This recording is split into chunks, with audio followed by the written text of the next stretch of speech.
열왕기상 17장 1절로 7절입니다. 저와 여러분이 한 절씩 교독하겠습니다. 제가 먼저 읽습니다. 길르앗에 우거하는 자 중에 디셉 사람 엘리야가 아합에게 말하되 내가 섬기는 이스라엘의 하나님 여호와께서 살아계심을 두고 맹세하노니 내 말이 없으면 수년 동안 비도 이슬도 내리지 아니하리라 하니라.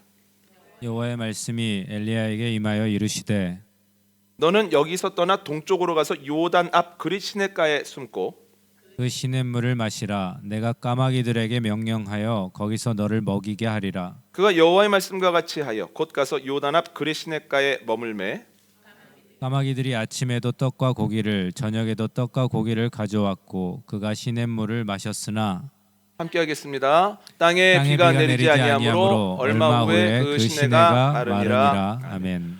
10월 오후 예배 때 나눌 인물은 엘리야입니다. 엘리야는 우리에게 무척이나 익숙합니다.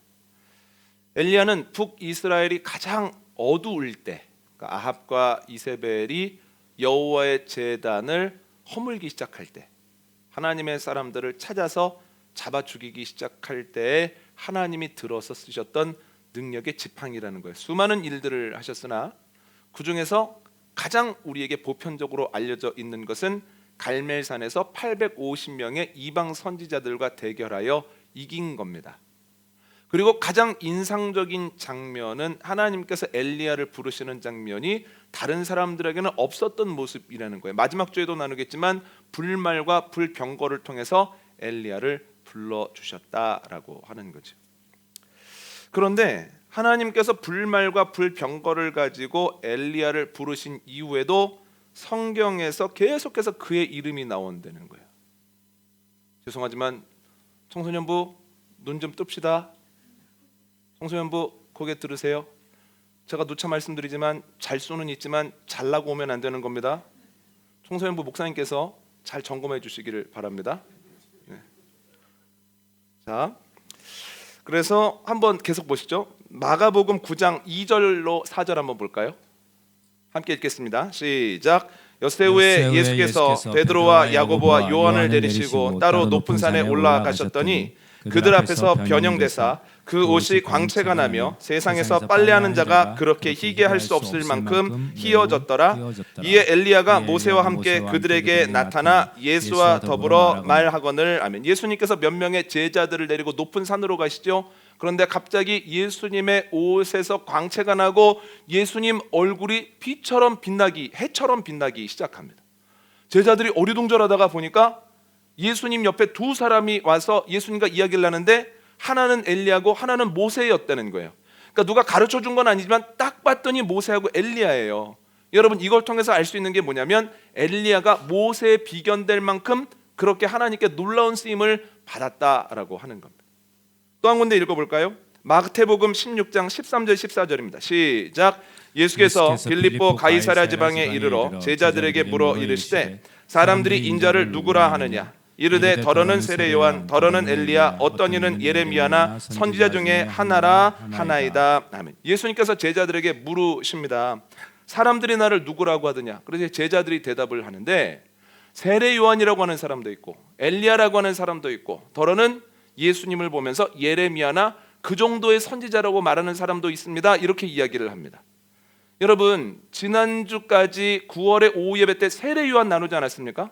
세례 요한이 어떤 인물입니까? 너무나 놀라운 사역을 하니까 사람들이 점점 메시아 아니야? 이렇게 생각을 하죠. 그리고 예루살렘에서 종교 지도자들이 사람들을 보내서 세례 요한에게 당신 메시아 아닙니까? 라고 물어봤던 사람이거든요. 그 당시에 가장 사람들에게 위대하다라고 존경받던 사람이에요. 그런데 그 이름 다음에 엘리야가 나오죠. 그리고 놀라운 것은 엘리야가 하나님께 부르심을 받은 시점부터 예수님 시대까지 900년 정도의 간극이 있거든요. 그런데 900년이 지난 이후에도 능력의 대명사하면 엘리야였다는 거예요. 그러니까 엘리야가 얼마나 대단한 쓰임을 받았는지를 알 수 있습니다. 또 한 군데 볼까요? 말라기를 보겠습니다. 말라기 4장 5절과 6절 읽겠습니다. 시작. 보라, 여호와의 크고 두려운 날이 이르기 전에 내가 선지자 엘리야를 너희에게 보내리니 그가 아버지의 마음을 자녀에게로 돌이키게 하고 자녀들의 마음을 그들의 아버지에게로 돌이키게 하리라. 돌이키지 아니하면 두렵건대 내가 와서 저주로 그 땅을 칠까 하노라 하시니라. 아멘.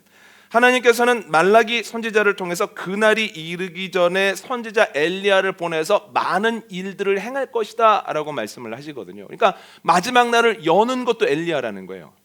예수님께서 제자들에게 뭐라고 말씀하시냐면 말라기 선지자의 말처럼 인자가 오기 전에 먼저 엘리야가 와서 그 문을 연다라고 했는데, 그 문을 연 엘리야가 바로 세례 요한이다. 세례 요한이 엘리야의 역할을 한 거다라고까지 이야기를 하고 있다라고 하는 거예요. 그러니까 성경을 보면 엘리야가 부름받은 이후에도 계속해서 엘리야의 이름이 나오죠. 그뿐만이 아닙니다. 엘리야가 했던 사역들이 워낙 인상적이기 때문에 사람들이 예술 작품의 소재로 많이 사용하고 있다라는 거예요. 화면을 한번 보시죠. 이게 어떤 장면일까요? 중간 왼쪽을 보면 파란색이 보이죠? 물입니다. 머리에 검은 것이 있습니다. 까마귀입니다. 그럼 이게 뭘까요? 그리스네가에 갔을 때 하나님께서 엘리야에게 까마귀를 통해서 아침 저녁으로 떡과 고기를 주시는 장면이다라는 거예요. 그 다음 뭘까요? 이건 뭘까요? 이것도 모호하죠? 양옆에 사람이 서 있고 엘리야가 누군가를 붙잡아서 누워있는 사람을 일으키고 있습니다.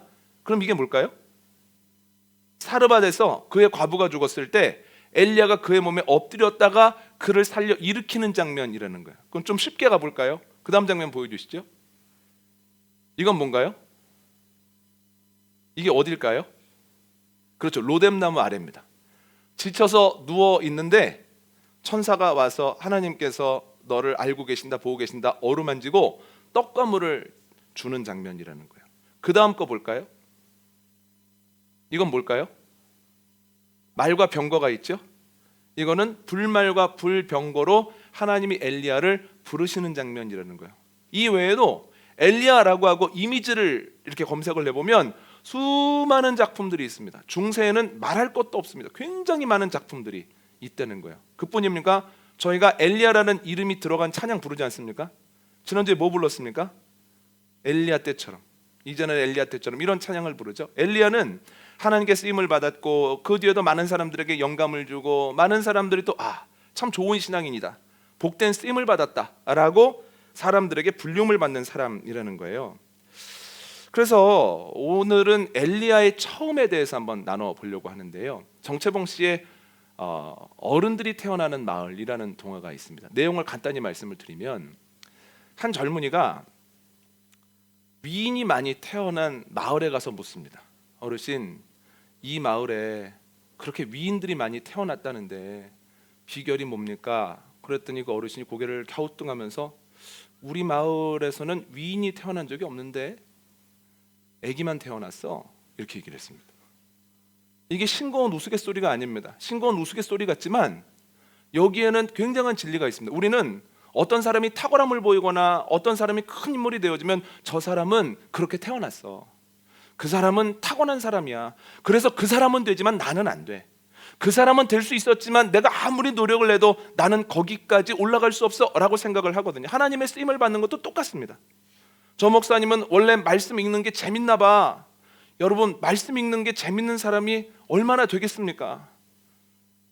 여러분, 말씀이 꿀송이처럼 달기 위해서는 부단한 노력을 해야 된다는 거예요. 부단한 노력을 해서 말씀이 꿀송이처럼 달다, 내가 평생 이렇게 살겠다 그러다 보면 또 일주일 뒤에는 또 말씀이 그렇게 꿀송이처럼 달잖아요. 부단하게 노력을 해야 말씀이 꿀송이처럼 달 때까지 도달도 하는 거고 계속 읽어진다는 거예요. 여러분, 타고나는 사람은 없습니다. 저 목사님은 기도하는 게 그렇게 행복한가 봐. 아니요, 저도 기도하면 허리가 끊어질 것 같습니다. 타고나는 사람은 없어요. 신앙인으로 타고나는 사람은 없고요. 우리는 죄성을 갖고 있기 때문에 말씀이 계속해서 사모되는 사람은 없습니다. 사모될 때도 있지만 사모가 안 될 때가 있고, 기도의 자리로 나가고 싶을 때가 있지만 어떨 때는 꾀가 나기 시작하면 그게 끊어지고, 한 번 끊어지면 재개하는 게 너무 어려울 때가 많다는 거예요. 근데 위안이 되는 게 엘리야도 똑같더라고요. 여러분, 엘리야에 대한 소개를 한번 볼까요? 오늘 본문 1절 앞부분 한번 읽어보겠습니다. 시작. 길르앗에 우거하는 자 중에 디셉 사람 엘리야가 아합에게 말하되 아멘. 여러분, 오늘 본문은 엘리야를 놀랍게 쓰임받은 하나님의 사람이라든지, 아니면 기도하면 하늘의 문이 닫히고, 기도하면 하늘에서 불이 떨어지고, 기도하면 하늘에 있던 손바닥만한 구름에서 큰 비가 내릴 수 있게 했던 놀라운 능력의 사람이라고 소개하지 않습니다. 뭐라고 소개를 합니까? 길르앗에 사는 사람 중에 디셉 사람, 그 중에 하나가 엘리야였다 이렇게 이야기를 하는 거예요. 그러니까 그는 놀라운 선지자로 하나님의 사람으로 태어나고 타고난 것이 아니라 그냥 평범하게 태어났습니다. 그리고 평범하게 태어나서 점점 시간이 가면서 그렇게 되어 가더라는 거예요. 평범하게 태어났으나 점점 하나님이 쓰시는 지팡이가 되어져 가고 점점 그 시대를 밝히는 등불이 되어 가고 그 시대에 없어서는 안 될 하나님의 자녀가 되어 가더라는 거예요. 여러분, 이러한 은혜가 우리들에게, 특별히 우리 자녀들에게, 우리 손주들에게 넘치게 되어지기를 원합니다. 지금은 아이지만, 지금은 아무것도 아닌 것 같지만, 지금은 어찌 보면 헤매고 있는 것 같지만 점점 하나님의 사람이 되어가네, 점점 하나님을 알아가네, 점점 하나님의 능력으로 쓰임을 받게 되네, 이런 고백이 저와 여러분에게 넘치게 되어지기를 원합니다. 그러면 엘리야가 어떻게 그렇게 되었냐는 거예요. 두 가지를 꼽아보려고 하는데 첫 번째는 말씀입니다. 오늘 본문 2절 한번 읽어볼까요? 시작. 여호와의 말씀이 엘리야에게 임하여 이르시되 아멘. 엘리야가 평범한 사람이었거든요. 근데 쓰임을 받습니다. 이 중간에 어떤 말씀이 나오냐면 뒷셉 사람 엘리야가 하나님께 쓰임을 받았다, 그 중간에 하나님의 말씀이 임했다라고 하는 이야기가 나옵니다. 하나님의 말씀이 임해야 그가 하나님의 사람이 되어지고 하나님의 능력으로 일을 하기 시작한다는 거예요.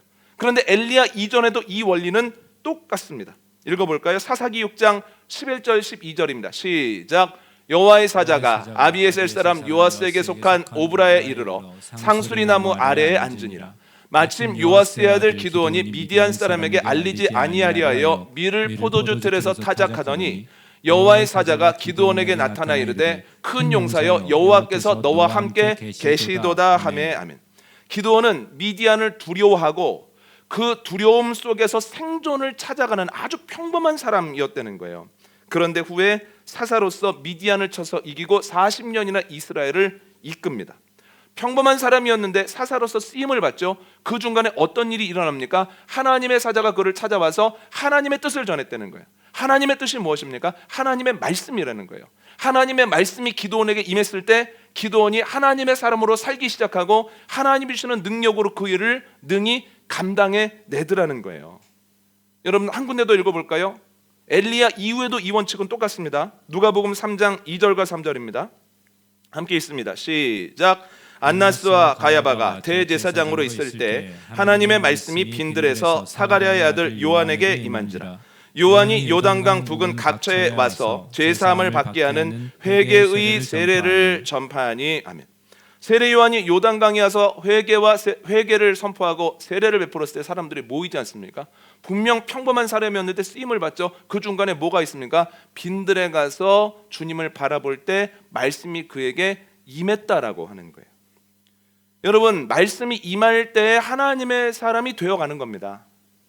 이 말은 하나님의 말씀이 임하지 않으면 하나님의 사람이 될 수도 없고 하나님의 사역을 감당할 수도 없다는 거예요.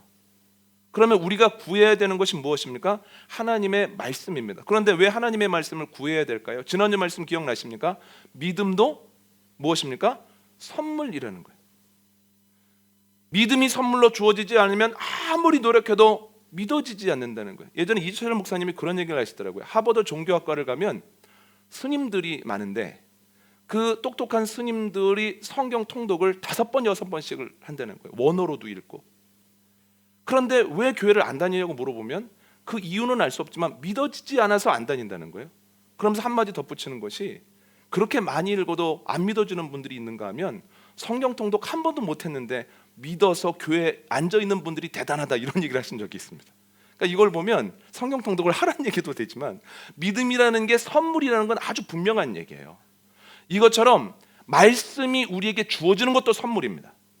말씀을 읽을 때 이건 내 말씀인데, 나를 살리는 말씀인데, 나를 이끄는 말씀인데 이 말씀대로 살아봐야 되겠는데 하기도 하고, 말씀의 자리에 앉았을 때 말씀이 들리기 시작하고 말씀이 나를 흔들기 시작하는 것 자체가 하나님의 선물이라는 거예요. 하나님의 선물이 저와 여러분에게 주어지게 되기를 원합니다. 말씀이 들리게 되고 말씀이 심겨지게 되고 말씀이 내 삶을 바꿔나가는 은혜가 있기를 원합니다. 그럼 우리는 가만히 있으면 되는가? 아니요. 선물을 받는 자가 되기 위해서 우리가 해야 되는 게 있는데 말씀의 자리로 자꾸 가야 된다는 거예요. 하나님의 은혜가 없는 것이 있을까요? 없을까요? 하나님의 은혜는 모든 곳에 다 있습니다. 나쁜 곳에도 있습니다. 어두운 곳에도 있고 그럼에도 불구하고 우리가 해야 되는 건 뭐냐면 그래도 말씀의 자리로 자꾸 나와야 된다는 거예요. 말씀 듣는 시간을 자꾸 만들어야 된다는 거예요. 말씀을 조금이라도 읽고 나아가려고 힘써야 된다는 거예요. 그랬을 때 하나님의 말씀이 보다 풍성하게 내 안에 차고 넘치게 되고, 이 말씀이 들리게 되고, 또한 말씀이 믿어지게 되고, 이 말씀은 나를 향한 말씀, 나를 위한 말씀이라는 고백을 꽉 붙들고 하게 된다는 거예요. 여러분, 이 자리에 아이들이 있습니다. 아이들이 있는 게 참 신통합니다. 그런데 이 아이들이 이 자리에 있는 것뿐만 아니라 이 노력 위에 하나님의 은혜가 부어졌을 때 이 아이들에게 말씀의 능력이 주어져서 말씀으로 하나님의 자녀들 되고, 말씀으로 시대의 하나님의 사역을 감당하는 은혜가 이 아이들에게 넘치게 되어지기를 원합니다. 그냥 말씀이 첫 번째입니다. 두 번째는 뭐냐면 순종입니다. 순종. 오늘 본문에는 하나님의 말씀이 임했을 때 엘리야가 어떻게 했는지가 나오거든요. 오늘 본문 2절과 5절 한번 읽어볼까요? 2절 읽습니다. 시작. 여호와의 말씀이 엘리야에게 임하여 이르시되 그가 여호와의 말씀과 같이 하여 곧 가서 요단 앞 그릿 시냇가에 머물매. 아멘. 하나님은 이스라엘에 가뭄이 내릴 테니까 그릿 시냇가에 가라고, 그러면 까마귀가 너에게 아침 저녁으로 먹을 걸 갖다 줄 거라고 이야기를 하시거든요. 믿기 힘든 얘기입니다.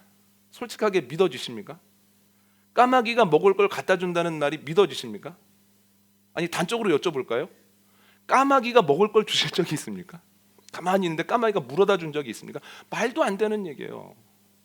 이거 어떻게 순종합니까? 그런데 그제 밤에 잠자리에 들기 전에 딸아이와 함께 핸드폰으로 쇼츠를 보는데 갈매기가 피자 한 판을 물고 도망가는 영상이 있더라고요. 갑자기 엘리야 생각이 나면서 까마귀가 갖다 줬을 수도 있겠다라는 엉뚱한 생각이 났습니다. 그와 더불어서 무슨 생각이 났냐면, 그래도 그건 한 번이다. 매번 아침 저녁으로 갖다 줄 수는 없는 얘기다. 그래서 이건 아무리 하나님이 말씀하셨어도 믿기 힘들고, 그 말을 믿고 그리시네가로 가는 건 말도 안 되는 얘기라는 거예요. 그런데 엘리야가 어떻게 합니까? 하나님의 말씀에 순종해서 가더라는 거예요. 그랬을 때 어떻게 됩니까? 정말 까마귀가 물어다 주더라는 거예요.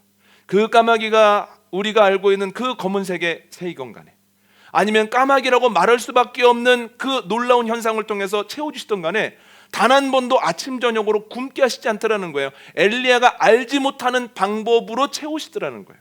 얼마나 놀랍습니까? 여러분, 그런데 거기서만 그런 게 아니라는 거예요. 또 하나 읽어볼까요? 열왕기상 17장 8절로 10절 앞부분 읽어보겠습니다. 시작.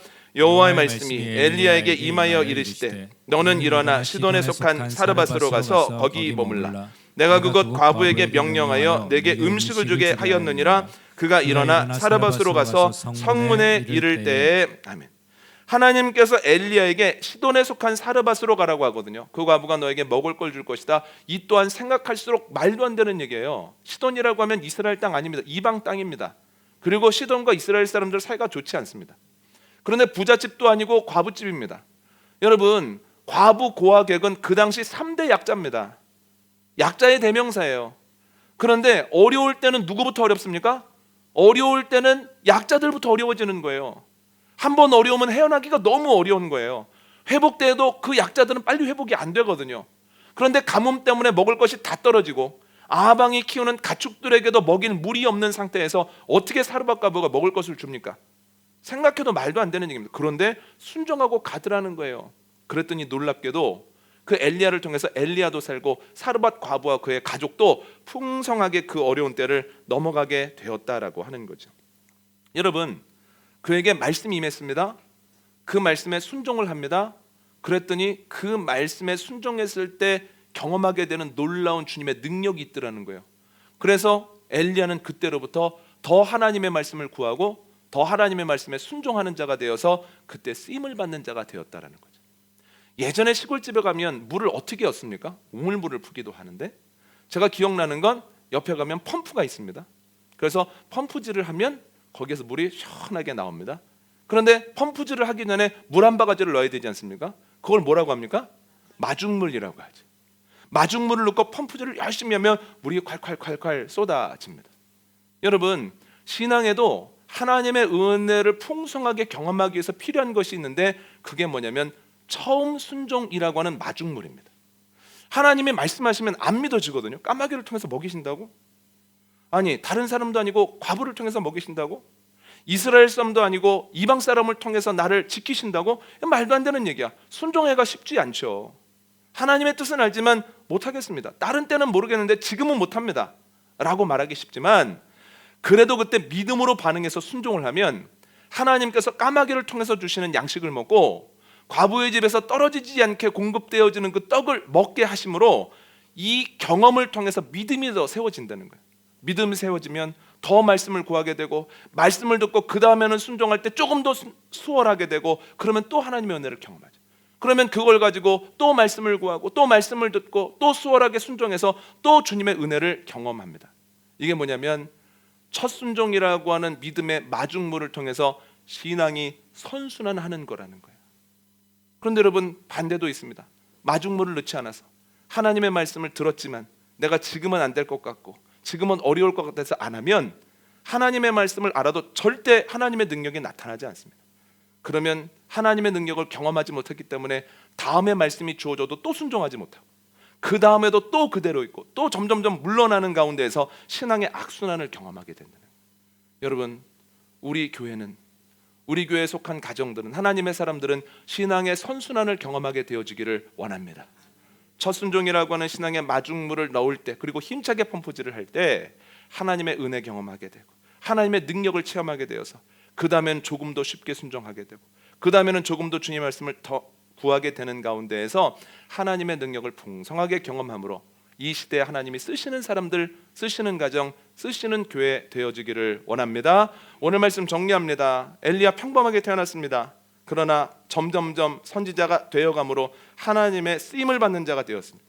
그 이유가 무엇입니까? 첫 번째는 말씀입니다. 말씀이 있어야 하나님의 사람 되고 말씀이 있어야 하나님의 사역 감당합니다. 그런데 말씀을 위해서 뭘 해야 됩니까? 말씀을 달라고 기도해야 되고 말씀의 자리로 자꾸 가야 되고 특별히 자녀들을 말씀의 자리로 자꾸만 데려와야 된다는 거예요. 두 번째는 무엇입니까? 순종입니다. 들었으면 내가 이해가 안 돼도 해보는 겁니다. 하게 되어지면 첫 순종을 하나님께 올려드리면 하나님의 능력을 경험함으로 그 다음에는 더 쉽게 순종하게 되고 그러다 보면 점점 선순환하게 된다는 거예요. 말씀으로 순종으로 한 주간 살아가시기를 원합니다.